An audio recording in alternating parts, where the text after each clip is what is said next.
അദ്ധ്യായം 100 അൽ ആദിയാത്ത്. മക്കയിൽ അവതരിച്ചത്. ആദിയാത്ത് എന്നാൽ ഓടുന്നവ എന്നാണർത്ഥം.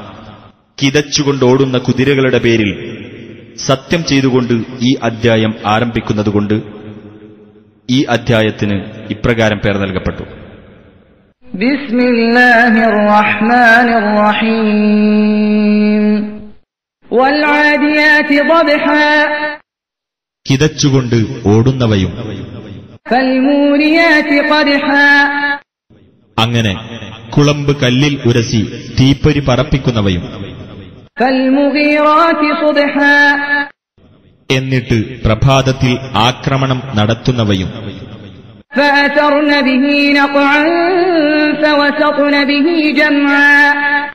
അന്നേരത്ത് പൊടിപടലം ഇളക്കിവിട്ടവയും അതിലൂടെ ശത്രുസംഘത്തിന്റെ നടുവിൽ പ്രവേശിച്ചവയുമായ കുതിരകൾ തന്നെ സത്യം.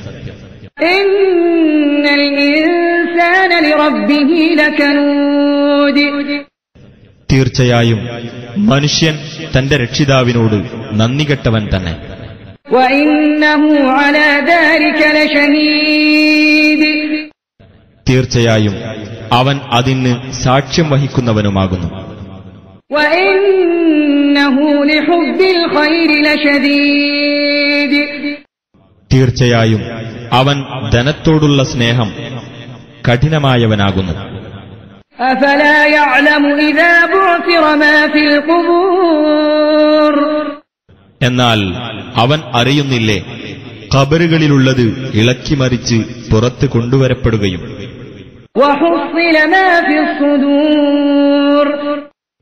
ഹൃദയങ്ങളിലുള്ളത് വെളിക്ക് കൊണ്ടുവരപ്പെടുകയും ചെയ്താൽ ഇന്ന റബ്ബഹും ബിഹിം യൗമഇദിൻ ലഖബീർ. തീർച്ചയായും അവരുടെ രക്ഷിതാവ് അന്നേ ദിവസം അവരെപ്പറ്റി സൂക്ഷ്മമായി അറിയുന്നവൻ തന്നെയാകുന്നു.